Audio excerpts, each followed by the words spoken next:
আসসালামু আলাইকুম। মানুষের সচেতনতার জন্য এই ভিডিও করা। আসলে এই বাচ্চাটা কত সুন্দর বাচ্চা, বয়স কত? হ্যাঁ, 2 বছর। এখানে হিপ জয়েন্ট এই সময় দেখে কোন জায়গায় ছিল দেখা?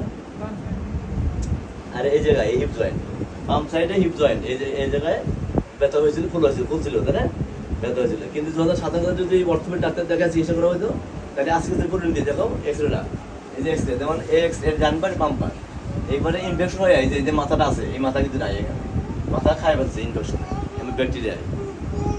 ব্যাকটেরিয়া খুবই ক্ষুদ্র জীবাণু, দেখা যায় না, কিন্তু এটা জয়েন্টে ঢুকলে ইনফেকশন হয়ে একবারে এই মাথা খেয়ে ফেলছে। এটাকে এবার আজীবন পঙ্গু থাকবে, সহজে আর ভালো হবে না। ঠিক আছে, ভালো হয় আল্লাহর রহমতে, এটা খুবই রেয়ার। সুতরাং আমরা কখনো এই ভুল করবো না যে সাথে সাথে কোনো ইনফেকশন হলে, জয়েন্টে কোনো সমস্যা হলেই অবশ্যই আমরা একজন অর্থোপেডিক বিশেষজ্ঞ ডাক্তার দেখাবো। যদি না দেখাই তাহলে এই পর্যন্ত আমার হতে পারে, যে কোনো মানুষের হতে পারে।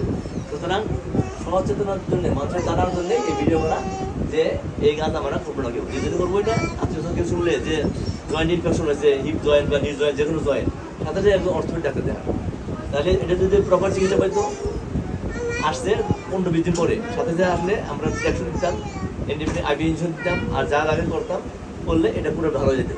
এটা আমরা যত চিকিৎসা করছি হাসপাতালে বা চেম্বারে, সবাই ভালো হয়ে গেছে। এই বছর কোনো খারাপ হয় না, দেরি করে আসার কারণে এটা হয়েছে, যেটা আর এই ক্ষতি অপূরণীয়।